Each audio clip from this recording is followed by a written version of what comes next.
여러분들, 한 나라의 경제가 성공적으로 정착하려면요, 중산층이 번영해야 된다는 말이 있거든요. 아리스토텔레스 형님도 그의 책 정치학에서 이렇게 얘기합니다. 중산층이 두텁고 부자계층과 가난한 계층보다 훨씬 더 강력하면 그 국가는 잘 유지됩니다. 하지만 중산층이 없고 가난한 계층만 지나치게 많아지면 문제가 발생하고 그 국가는 곧 멸망할 겁니다 라고 말씀을 하셨는데, 이 한 나라에서 중산층이 갖고 있는 포지션이 왜 중요하냐면요, 중산층이 사실상 소비와 투자를 담당하고 있는 가장 큰 영향을 미치는 주요 계층이거든요. 중산층은 일반적으로 가벼운 공산품이나 식품을 가장 많이 소비하는 계층이기도 하고요, 명품 같은 고급 제품도 간간히 소비할 능력이 있습니다. 그러다 보니까 중산층이 충분히 형성되고 안정적으로 자리만 잡았으면 기업들은 적극적으로 시장을 개척하고 투자하기도 하죠. 그래서 오늘 영상은 이 중산층 이야기와 쇠퇴하고 있는 미국에 대해서, 표류하고 있는 미국에 대해서 아주 쉽고 재밌게 구경해 보도록 할게요.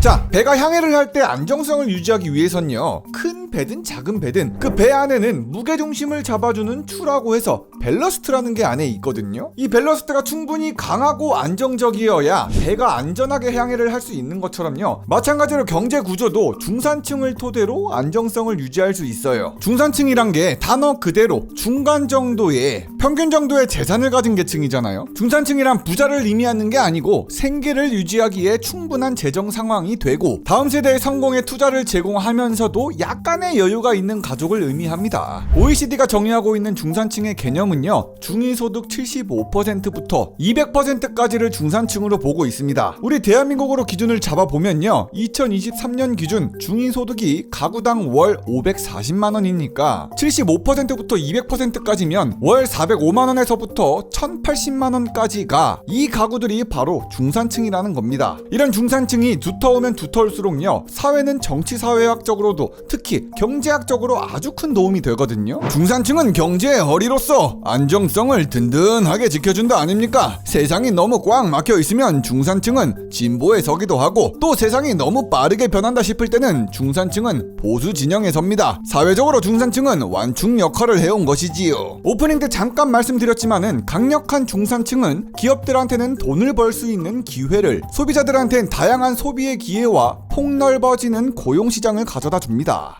그런데 문제는 우리나라도 마찬가지긴 한데, 미국에선 중산층이 너무나도 많이 사라지고 있다는 게 문제입니다. 이 차트를 보시면요, 미국 기업의 생산성은 항상 높아져만 가고 있습니다. 여기 검정색 선으로 매번 우상향을 찍어가면서 등산을 하는 게 기업의 생산성이에요. 1950년대부터 지금 현재인 2020년대까지도 기업의 생산성은 멈추지 않고 올라만 왔습니다. 그만큼 기업들은 돈을 꽤나 많이 만졌겠죠. 그런데 여기 1970년대부터 고개를 꺾어서 현상 유지만 하는 라인이 바로 노동자들의 시간당 임금인데요. 1970년대까지는 기업의 생산성과 발 맞춰가지고 비슷한 추세로 상승하면서 생산성 증가가 곧 노동자들의 이득으로 이어졌는데, 1970년대부터는 이게 괴리감이 커졌단 말이에요. 기업은 자꾸 돈을 버는데 노동자들이 받는 급여? 계속 줄었죠. 중산층이었던 사람들의 일부는 하위 계층으로 밀려날 수밖에 없었습니다. 1970년대부터 2014년 사이에 순생산성 약 72%나 증가했지만 노동자의 시간당 임금 그저 9%밖에 오르지 못했습니다. 이 격차는 더욱더 커져서 2020년 120%를 넘어버렸죠. 미국은 지금도 발전은 하고 있지만요, 1970년을 기점으로 미국의 중산층이 감소하고 있다는 건 기정사실이에요. 실제로 미국 기업의 세후 이익과 직원들의 급여를 살펴보면요, 느낌이 쎄하죠. 기업의 이익이 더 빨리 상승해 우주까지 갈 기세인데 비해 직원들의 급여는 아주 완만하게 증가하고 있습니다. 1960년을 기준으로 기업의 이익은 2021년까지 85배나 증가했지만 직원들의 급여는 38배밖에 늘지 못했습니다. 상대적으로 아직 많이 모자라요. 기업들은 계속 이기는 게임을 하는데 노동자들은 이겨서 받은 돈을 제대로 돌려받질 못한 거죠. 한번 더 깊이 파고 들어가 볼까요? 미국에서 CEO가 버는 돈과 노동자들의 평균 임금 격차는 더 말도 안 되게 벌어졌거든요. 1965년까지만 해도 CEO와 일반 노동자들의 임금 격차는 약 21배 정도밖에 안 됐습니다. 있습니다. 노동자들이 월 200만원 번다 치면 CEO는 월 4,200만원을 받아갔죠. 이때도 뭐 많긴 하네. 근데 2020년에 와서 이 격차는 너무 과도하게 벌어졌습니다. 21배 차이 났던 임금 격차는 2020년을 기준으로 약 351배나 차이 났습니다. 1965년에 비해선 1670% 떡상한 차이예요. 똑같이 노동자가 월 200만원 번다 치면 2020년 CEO는 월 7억 200만원을 버는 겁니다.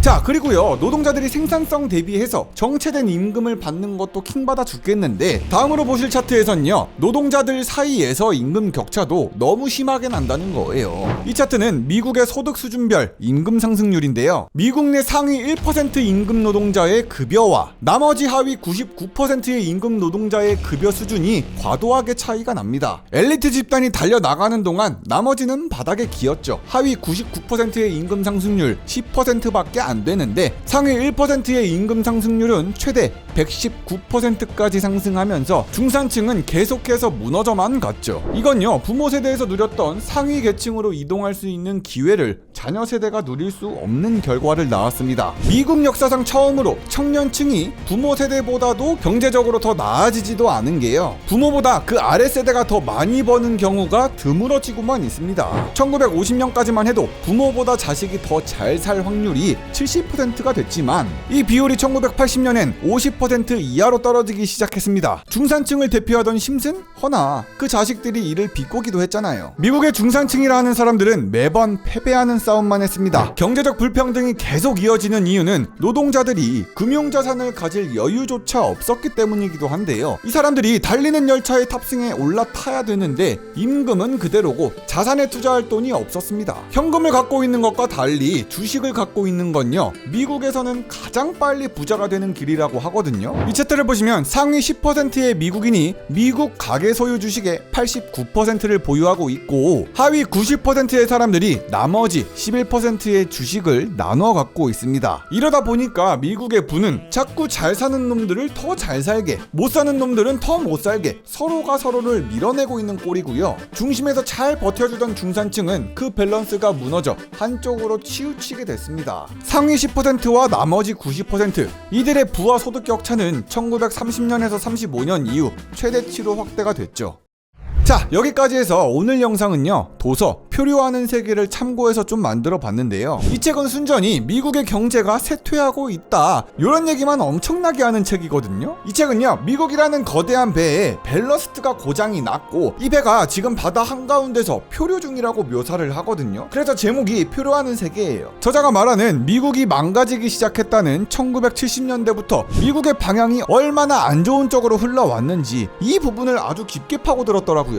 오늘 제가 영상에서 말씀드렸던 중산층은 그 얘기 중에 일부분이고요. 도서 표류하는 세계의 특징을 좀 말씀드리면요, 이 도서에는 총 100개의 챕터가 나눠져 있는데 이 100개의 챕터에서 모두 그래프나 차트로 이야기를 풀어나갑니다. 이런 식으로 왼쪽 페이지에는 짤막한 주제하고 그에 대한 간단한 내용들, 오른쪽 페이지엔 직관적인 자료를 통해서 근거를 뒷받침해요. 이해하기가 참 쉽죠, 하나에 하나니까. 미국이란 나라의 현재와 미래를 이야기할 때 이 데이터는 매우 중요합니다. 데이터는 이야기를 명확하게 하고 상황을 더 분명하게 파악하는데 큰 도움이 되죠. 이 미국의 전반적인 문제들을 그래프로서 표현을 해주는데 이게 상당히 직관적이라서요, 이해하는 입장에선 진짜 개꿀입니다. 그래프라는 게 방향성, 경향성을 인지하는데 좋잖아요. 이 책은 데이터를 많이 모으는 것도 모으는 건데 이 데이터가 무엇을 말하는지 그 의미를 아주 쉽게 이야기해줍니다. 학생이나 취준생 여러분들한테는요, 사실상 숟가락으로 떠다 먹여주는 수준이에요. 미국은 현재 전 세계를 이끌어가는 1등 나라인 건 확실합니다. 지금까지 수십 년간 그랬고 앞으로도 그럴 거예요. 하지만 지금 미국이 얼마나 중심을 못 잡고 흔들리고 있는지 100개의 데이터는 미국이 어떻게 여기까지 왔으며 어디를 향해 나아갈지를 이야기해줘요. 요새 미국 주식 하시는 분들 진짜 많은데 단순하게 뭐 차트만 죽어라 봐서는 지금 미국 경제의 흐름을 볼 수는 없다고 생각합니다. 표류하는 세계는 미국이란 나라가 어떻게 표류하고 있는지, 어떻게 흔들리고 있는지, 방향이 어디인지를 큰 흐름을 이해하게 하는 책입니다. 그리고 또 이 책의 내용이 궁금하신 분들을 위해서 도서 표류하는 세계를요, 출판사에서 이벤트 하라고 5권 챙겨주셨습니다.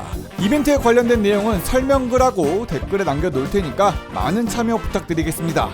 영상 끝까지 봐주셔서 정말 감사드리고요. 구독과 좋아요 좀 눌러달라구리. 그럼 다음 영상에서 보자구리. 리뷰형이는 바보다구리.